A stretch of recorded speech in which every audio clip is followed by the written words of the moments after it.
Alors, mesdames, messieurs, bienvenue. Bienvenue à ce sommet de la beauté divine qui est organisé ici même dans les locaux de l'Université Paris-Dauphine. Alors, ce sommet, en fait, c'est tout à fait le sommet, en fait, organisé donc en partenariat avec Dauphine Alumni. Donc, ce sont les anciens de Paris-Dauphine, Dauphine Alumni Afrique et les amis de Cinération. Donc, nous avons tout à fait le plaisir de vous convier ici dans ce salon professionnel des produits dits, j'ouvre les guillemets, ethniques. D'accord. Alors, la question est simple. Une niche ou émergence d'un marché nouveau dans l'industrie cosmétique, cosmétique alimentaire naturelle, validité scientifique, valorisation sociale, quelles perspectives économiques du retour au naturel? Alors, ce salon est organisé en fait en 4 phases. La première phase, c'est un colloque.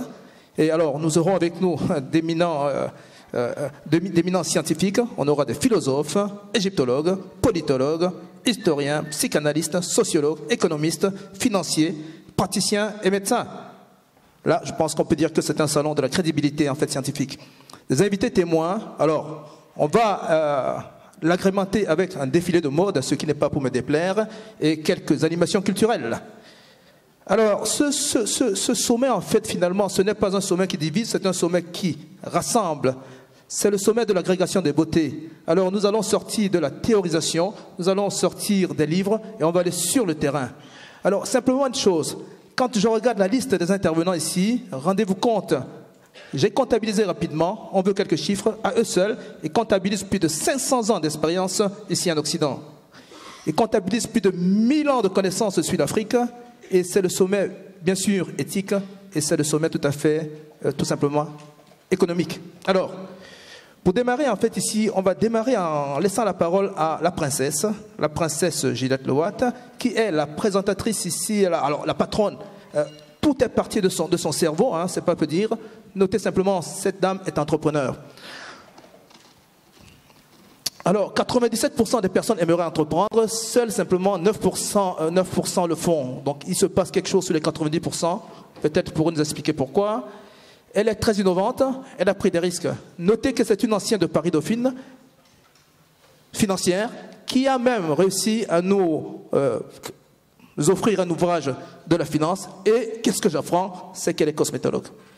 Alors, elle a mis en pratique la théorie, elle est surtout partie dans son pays, récupérer toutes les techniques ancestrales et les a mis au profit des autres.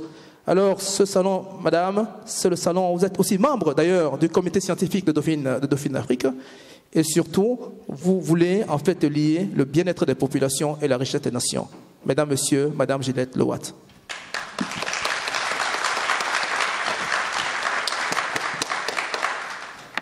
Merci Mathias. J'espère que vous m'entendez. Je vous remercie, je vous dis bonjour à tous ceux que je n'ai pas vus en entrant. Et vraiment, je vous remercie du fond du cœur d'être venus. C'est un sujet qui me touche beaucoup. Ce jour, on l'a organisé, ça vient du cœur. C'est un cri que je lance à notre population. Et ce que je voudrais, c'est que tout Africain qui va venir là, toute personne qui se sent concernée par ce sujet, tout descendant afro-caribéen, en sortant d'ici, soit fier d'être noir. Qu'il n'ait plus honte, qu'il n'ait plus à baisser la tête, à croire que s'il n'a pas la couleur de l'emploi, il ne peut pas trouver un emploi.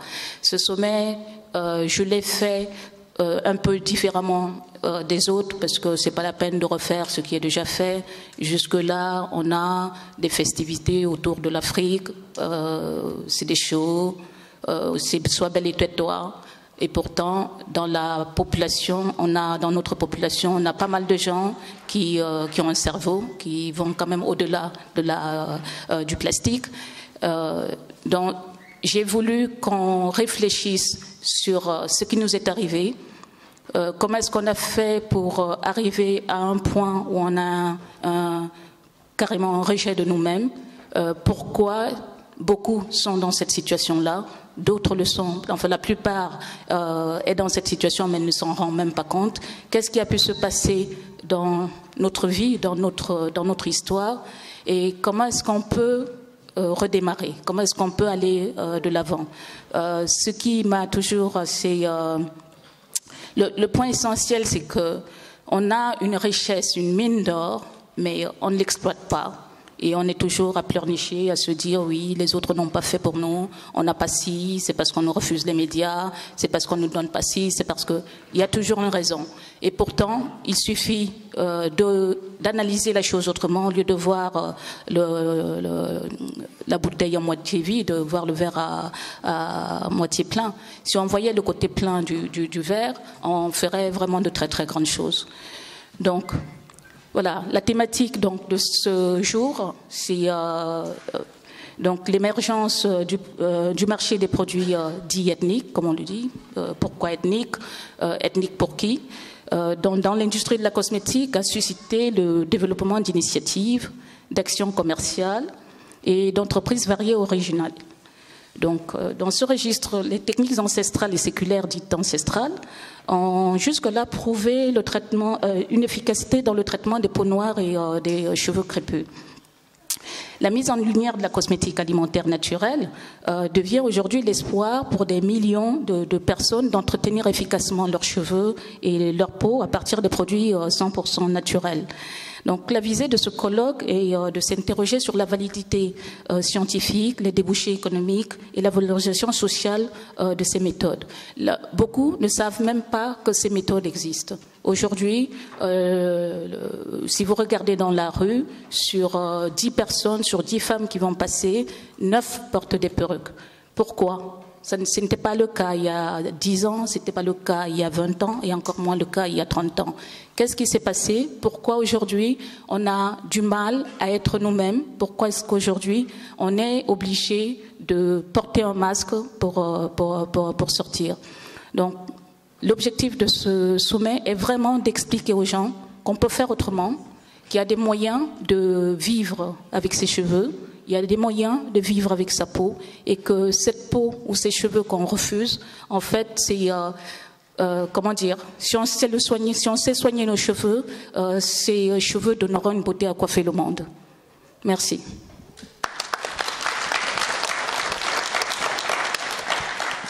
Alors, vous venez d'entendre des propos d'un diamant brut et surtout, nous allons vous proposer maintenant une petite vidéo, le cheveu afro.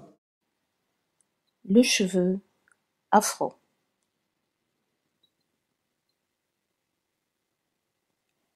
Les 3 types de chevelure laguneuse. Le cheveu afro de naissance est soit ondulé et ou bouclé, soit légèrement raide. Ce cheveu afro de naissance frise plus ou moins en poussant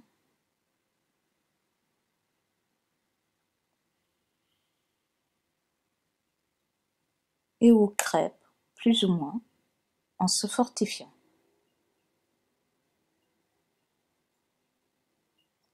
La pratique des techniques ancestrales africaines par le Centre de recherche belga de Watt prouve que naturellement la chevelure afro est un mélange de cheveux bouclés, ondulés et légèrement raides. Chez certains sujets, la composante bouclée est majoritaire comme chez cette momie de la tombe 308. Aujourd'hui, grâce à la pratique des techniques ancestrales africaines des soins cosmétiques naturels, la jante noire, même non métissée, peut retrouver cette texture bouclée du cheveu afro. La présence de gras dans les cheveux de cette momie a fait dire aux chercheurs que les hauts dignitaires de l'Égypte antique tels que la reine Nojmet ont dû utiliser des produits gras pour garder leur chevelure coiffée dans l'au-delà. Or, les recherches du centre belga de Watt démontrent que pour maintenir la texture normale de naissance du cheveu afro qui est à tendance sèche, il lui faut un apport permanent en gras. Et le type de cheveux de cette momie n'est point une coiffure comme l'ont cru les chercheurs, mais tout simplement la version ondulée du cheveu afro sain et normal, tel qu'on le voit ci-contre. Il peut également arriver que la composante lisse du cheveu afro soit majoritaire, comme chez cet homme Béja du Soudan, ou encore chez Ginger, mort depuis plus de 5000 ans et qui est la momie la plus ancienne nommée d'après sa couleur de cheveux gingembre. Enfin, les cheveux naturels composant cette perruque ancienne sont bien des cheveux afro. La qualité de ces cheveux correspond bel et bien aux cheveux afro normaux et sains, tels qu'on peut le voir ci-contre ou aux cheveux de Samburu du Kenya. Alors, on est en droit de se demander comment les Noirs ont perdu la mémoire du traitement de leur chevelure en la laissant se dégrader au point de devenir le cheveu crépus contemporain ultra sec qui est pratiquement incoiffable. Car voici la texture normale du cheveu afro telle que les recherches et les résultats du centre belgadois de prônent grâce à la cosmétique alimentaire naturelle issue des techniques ancestrales africaines.